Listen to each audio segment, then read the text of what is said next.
अस्सलाम वालेकुम स्टूडेंट्स, मेरा नाम है उस्मान ज़फ़र और आप लोग देख रहे हैं मेरा यूट्यूब चैनल। आज की इस वीडियो में हम क्लास नाइन्थ का एक्सरसाइज 1.1 करने वाले हैं। एक्सरसाइज 1.1 का क्वेश्चन है find order of the following matrices. हमने इन मैट्रिसेस का ऑर्डर फाइंड करना है। अब पहले हम समझ लेते हैं कि मैट्रिसेस होती क्या हैं।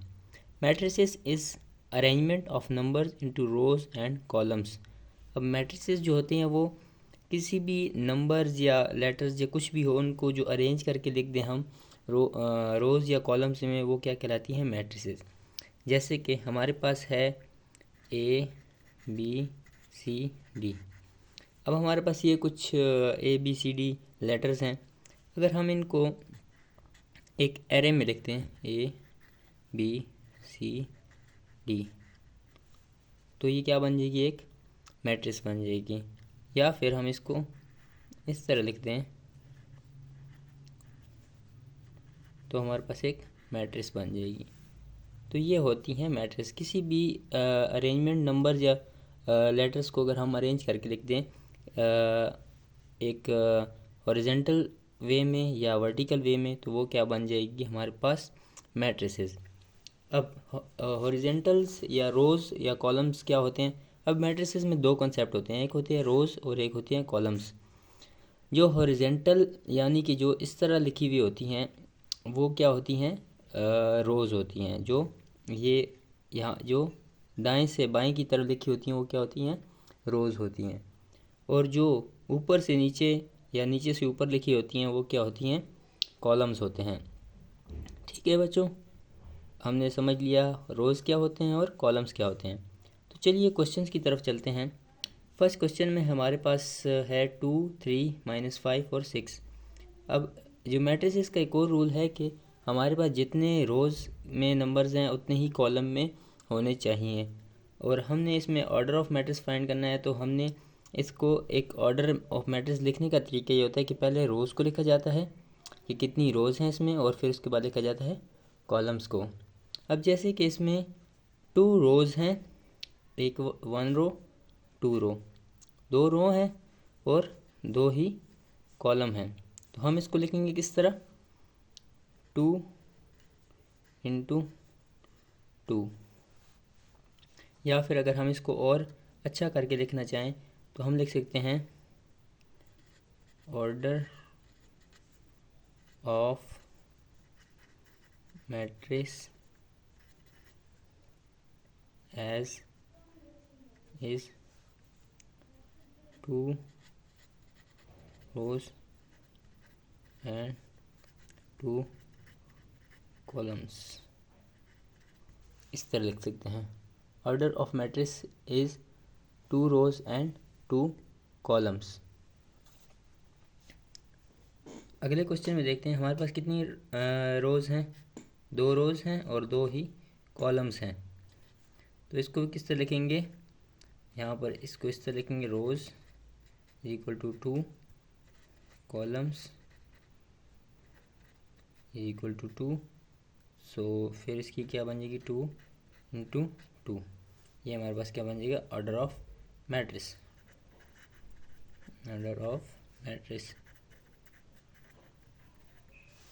ठीक है बच्चों, ये हमारे पास बन गया ऑर्डर ऑफ मैट्रिक्स। इस क्वेश्चन में हमारे पास एक रो है और 2 कॉलम्स हैं, तो इसको हम क्या लिखेंगे? रो 1। कॉलम कितने हैं हमारे पास? 2 कॉलम्स हैं हमारे पास। तो इसकी क्या बन जाएगी? हमारे पास रोज़ पहले आएंगे, यानी कि हमारे पास ये जो ऑर्डर ऑफ मैट्रिक्स में क्या है? रोज़ पहले लिखेंगे हम लोग। रो क्या है? 1। कॉलम कितने हैं? इंटू 2। तो ये क्या होगा? ऑर्डर ऑफ मैट्रिक्स इसका ये होगा 1 इंटू 2। ये होगा ऑर्डर ऑफ मैट्रिक्स। ठीक है, ऑर्डर ऑफ मैट्रिक्स होगा 1 इंटू 2। ये इसका ऑर्डर ऑफ मैट्रिक्स होगा। नेक्स्ट क्वेश्चन में हमारे पास है कि इसकी जो रोज़ हैं यानी हॉरिजॉन्टल कितनी है? 1 2 3। 3 रोज़ हैं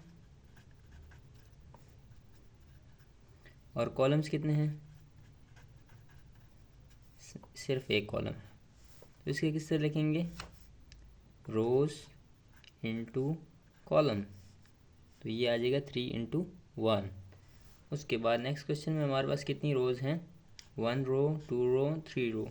तो रोज़ कितनी हैं, 3 रोज़। और कॉलम्स कितने हैं, कॉलम्स हमारे पास 1 एंड 2 कॉलम्स हैं हमारे पास। तो हम इसको लिखेंगे किस तरह, रोज़ इंटू कॉलम, यानी 3 × 2 हमारे पास आ जाएगा इसका order of matrix. Next question में हमारे पास है एफ में हमारे पास एक रो है और एक ही कॉलम है। तो हम इसको क्या लिखेंगे, रो इज इक्वल टू 1, कॉलम, तो इसका क्या होगा 1 × 1, ये इसका हो जाएगा ऑर्डर ऑफ मैट्रिक्स। इस क्वेश्चन में देखते हैं हमारे पास कितने रोज़ हैं, 1 रो, 2 रो, 3 रो। तो रो कितनी हो गई, रोज इक्वल टू 3, और कॉलम्स कितने हो गए, कॉलम्स 3। ये सर 1 2 3 कॉलम हो गए। ऑर्डर ऑफ मैट्रिक्स क्या आएगा, ऑर्डर लिखेंगे हम लोग 3 × 3। उसके बाद इस क्वेश्चन में हमारे पास 2 रोज़ हैं और 3 कॉलम्स हैं। तो हम इसका ऑर्डर ऑफ क्या लिखेंगे, rows is equal to 2, columns is equal to 3, column हमारे पास 3 हैं। तो हम इसका ऑर्डर ऑफ मैट्रिक्स 2 × 3 लिखेंगे। आई होप कि आप लोगों को सारी समझ आ गई होगी। इसमें कोई भी कन्फ्यूजन्स हो तो आप मुझसे पूछ सकते हैं। बहुत ही आसान सा कॉन्सेप्ट है पूरा ही मैट्रिक्स का, सारे सवाल ही बहुत ही सिंपल होंगे। तो बच्चों हम एक्सरसाइज 1.1 का क्वेश्चन नंबर 2 करते हैं। क्वेश्चन नंबर 2 में हमसे पूछा गया which of the following matrix are equal, कौन सी जो मैट्रिसेस हैं वो इक्वल हैं। अब देखते हैं कि इक्वल मैट्रिक्स कब होती हैं।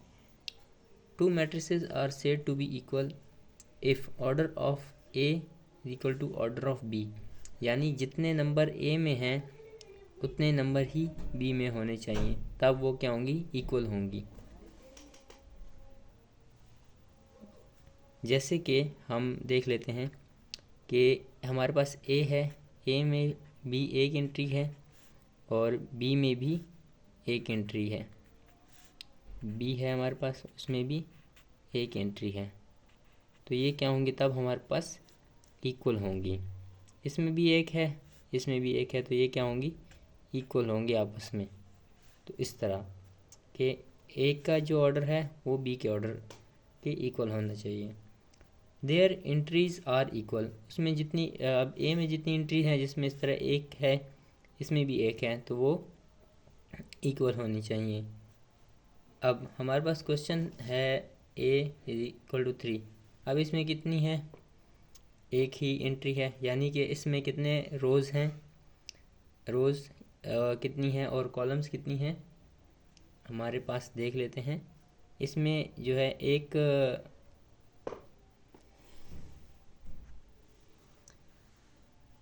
ए इज इक्वल टू 3।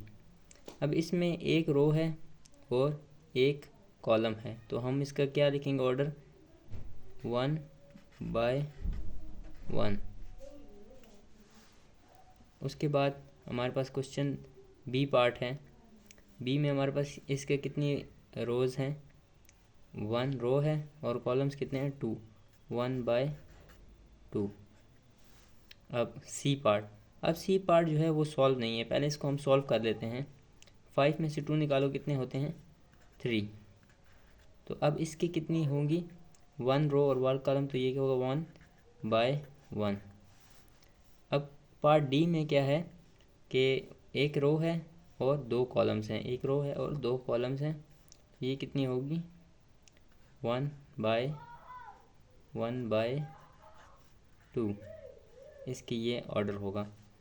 उसके बाद ई में कितने हैं, 2 रोज़ हैं और 2 ही कॉलम्स हैं, तो ये क्या होगा 2/2। एफ में हमारे पास 2 रोज़ हैं और एक कॉलम है, तो हमारे पास क्या होगा 2/1। उसके बाद जी सॉल्व नहीं है, जी को भी सॉल्व करना पड़ेगा। 3 - 1 क्या होता है 2, 3 + 3 6। अब इसकी कितनी होगी, 2 रोज़ हैं हमारे पास और एक कॉलम है, तो 2/1। उसके बाद एच में हमारे पास 2 रोज़ हैं और 2 कॉलम्स हैं, तो ये क्या होगा 2/2। उसके बाद हमारे पास ये भी सॉल्व नहीं है, इसको सॉल्व करते हैं पहले। 3 और 3 + 2 = 5, तो ये क्या होगा 1 रो एंड 2 कॉलम्स, तो क्या होंगे 1/2। ठीक है।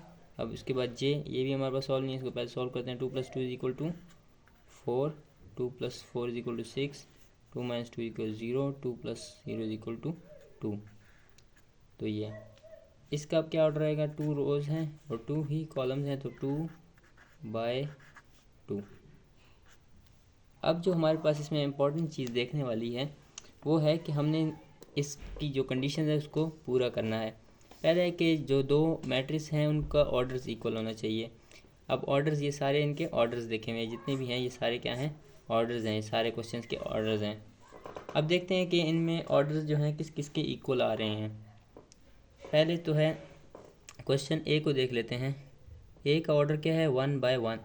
अब और इसमें देखते हैं कि बाकी में क्या 1/1 किस में आ रहा है। 1/1 आ रहा है सी में, उसके बाद और किसी में 1/1 नहीं आ रहा, तो हम लिखेंगे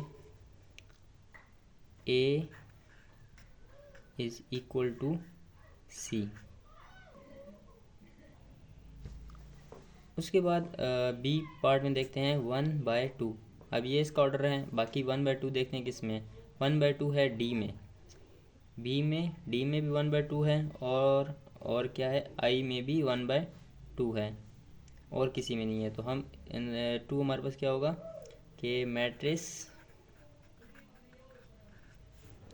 अब कौन कौन सी सेम है 1/2 इसका, बी, मैट्रिक्स बी और मैट्रिक्स डी और मैट्रिक्स आई,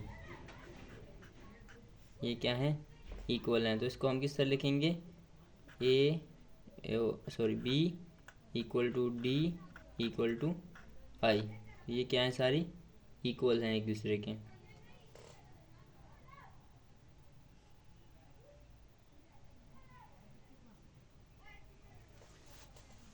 उसके बाद देख लेते हैं कि मैट्रिक्स सी भी डन हो गई, डी भी हो गई। ई को देखते हैं 2/2, इसकी क्या है 2/2, और उसके बाद एच की भी 2/2 है और जे की भी 2/2 है। तो मैट्रिक्स, अब थर्ड है matrix E, H and J are equal. तो इसको किस तरह लिखेंगे, ई = एच = जे। अब ये सारी भी हो गई, ई भी हो गई और एच भी हो गई। अब नेक्स्ट देखते हैं एफ़ में क्या है 2/1, एफ़ भी 2/1 है, जी भी 2/1 है, और बस ये तो डन हो गई है। तो 4 नंबर पे हम देखेंगे matrix F G are equal. तो हम इसको किस तरह लिखेंगे, एफ = जी। तो बच्चों हमने देख लिया कि किस तरह मैट्रिसेस को इक्वल किया जाता है, यानी कि नंबर 1 में जो एंट्री होगी वो दूसरे के इक्वल होनी चाहिए और दोनों का ऑर्डर जो है इक्वल होना चाहिए। यानी ये अगर 1/1 है तो वो भी 1/1 होना चाहिए, और इनकी जो एंट्रीज हैं अगर इसमें एक रो और एक कॉलम है तो उसमें भी एक रो और एक कॉलम होना चाहिए। तो यही इसका बेसिक कॉन्सेप्ट होता है। तो स्टूडेंट्स हमें क्वेश्चन नंबर 3 में कहते हैं कि find the value of A, B and C and D which satisfy the matrix equation. अब हमने ए, बी, सी और डी की वैल्यूज़ निकालनी है इस इक्वेशन को सॉल्व करते हुए। सबसे पहले हमें पता है कि जब दो इक्वेशंस इक्वल होती हैं, जिससे हमने पिछले क्वेश्चन में पढ़ा था कि इक्वल होती हैं, तो उनका क्या होता है, ऑर्डर इक्वल होना चाहिए। और दूसरी क्या है, उनकी जो है एंट्रीज़ जो हैं वो एक दूसरे की इक्वल हैं, यानी कि अगर ये एंट्री है तो ये सामने वाले की इस एंट्री की इक्वल होगी।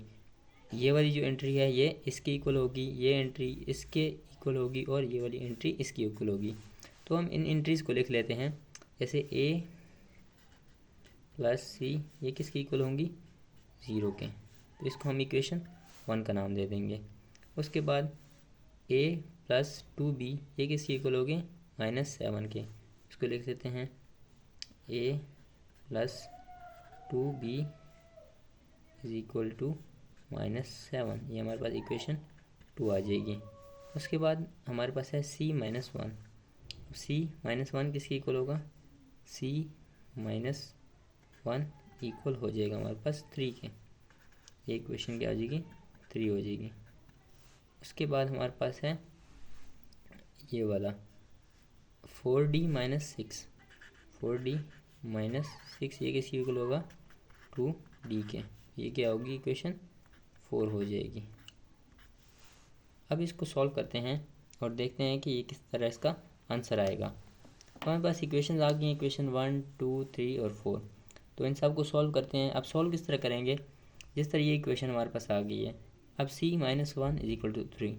अब जो चीज़ आपको पता है कि एक साइड में माइनस हो रही है, दूसरी साइड पे क्या हो जाती है, प्लस हो जाती है। तो ये -1 यहाँ माइनस हो रहा है, दूसरी साइड जाएगा प्लस हो जाएगा। तो c इधर ही रहेगा। ये -1 यहाँ से कहाँ जाएगा, यहाँ जाएगा। 3 + 1 तो क्या हो जाएगा, c इज इक्वल टू 4। हमारे पास क्या आ गई, c की वैल्यू आ गई। ठीक है बच्चों, अब c की वैल्यू आ गई। हम देखते हैं c की वैल्यू को कहाँ पुट करें तो हमारे पास और वैल्यूज़ आ सकती हैं। अब c की वैल्यू अगर हम इस इक्वेशन 1 में पुट करें तो फिर हम इसकी a की वैल्यू निकाल सकते हैं। अब c की वैल्यू क्या है, 4 है। तो यहाँ करेंगे पुट वैल्यू ऑफ c की वैल्यू पुट करेंगे a + 4 इज इक्वल टू 0। तो a को इधर ही रखेंगे और ये 4 क्या है, यहाँ पर +4 है, दूसरी साइड क्या होएगा, -4 हो जाएगा। तो ये क्या आ जाएगा, a की वैल्यू हमारे पास आ जाएगी। अब a की वैल्यू आ गई। अब a की वैल्यू हम कौन सी और इक्वेशन में पुट करें कि हमारे पास और वैल्यूज़ आ जाएं। तो a की वैल्यू हम इस इक्वेशन 2 में पुट करते हैं।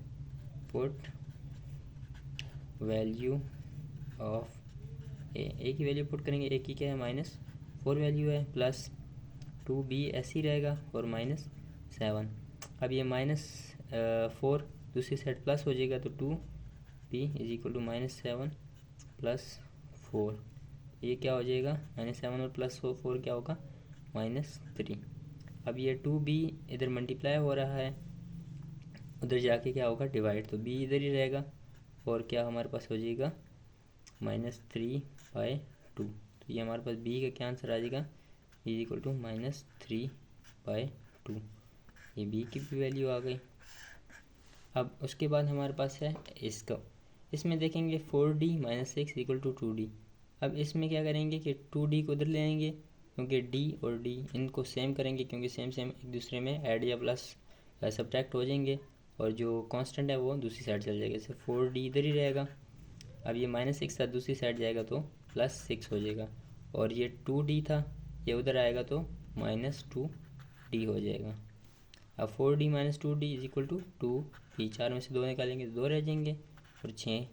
अब d इधर ही रहेगा, 2 इधर मल्टीप्लाई हो रहा है, उधर जाके डिवाइड होगा। d इधर ही, 6 से क्या हो जाएगा, 2 डिवाइड हो जाएगा। तो 2 1 ज़ा 2 और 2 3 ज़ा 6। तो d की क्या वैल्यू आ जाएगी, हमारे पास 3 वैल्यू आ जाएगी।